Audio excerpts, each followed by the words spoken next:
Assalamualaikum warahmatullahi wabarakatuh. Pemirsa channel Aswaja NU Center PCNU Kabupaten Tulungagung, pada kesempatan yang berbahagia ini saya akan membahas dua pertanyaan langsung. Yaitu yang pertama pertanyaan dari Mbak Penny di Taiwan. Yang kedua pertanyaan dari Mbak Yulia di Blitar. Mbak Penny menanyakan, Assalamualaikum, mau tanya Mas Yai, saya bekerja jadi TKI di Taiwan. Majikan saya melarang saya berpuasa karena dianggap loyo dan kurang produktif dalam bekerja.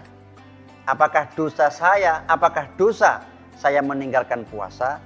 Mohon pencerahannya Pak Kiai. Jadi begini, dalam syariat Islam memang agama memperbolehkan seseorang untuk meninggalkan puasa dalam beberapa keadaan.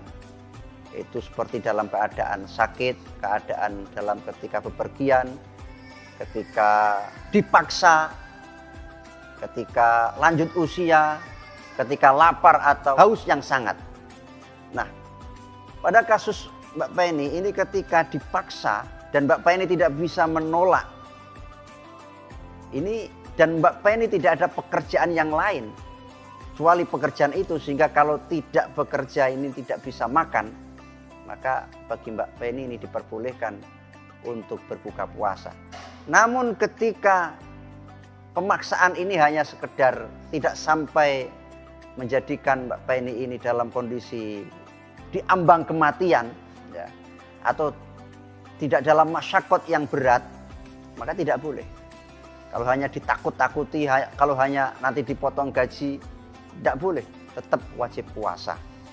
Kemudian pertanyaan yang kedua yaitu dari Mbak Yulia yang ada di Blitar.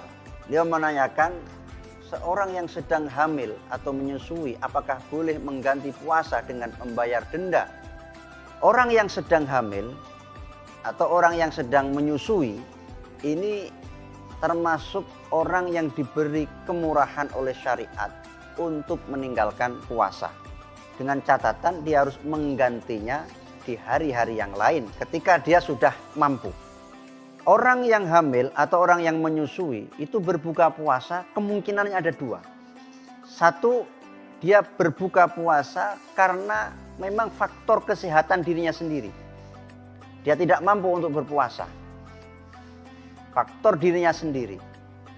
Kalau dia tidak berpuasa karena faktor dirinya sendiri, karena memang kesehatannya tidak memungkinkan untuk berpuasa, maka dia hanya berkewajiban untuk mengganti puasa di hari-hari yang lain ketika sudah mampu. Berbeda ketika dia berbuka puasa karena takut akan kesehatan janin yang ada dalam kandungannya. Atau bagi orang yang menyusui takut akan bayi yang disusuinya, nanti kekurangan gizi.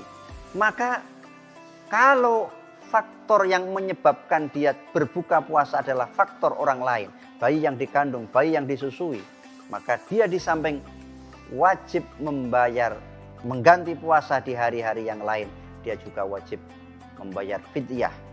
Berapa itu membayar fidyahnya? Likulli yaumin muddun, setiap hari satu mud. Sehingga satu mud atau 7 on. Sehingga misalkan dia selama puasa ini, Ramadan ini dia tidak puasa 15 hari. Tinggal mengalihkan 7 on kali 15 hari. Demikian, kurang lebihnya mohon maaf. Wassalamualaikum warahmatullahi wabarakatuh.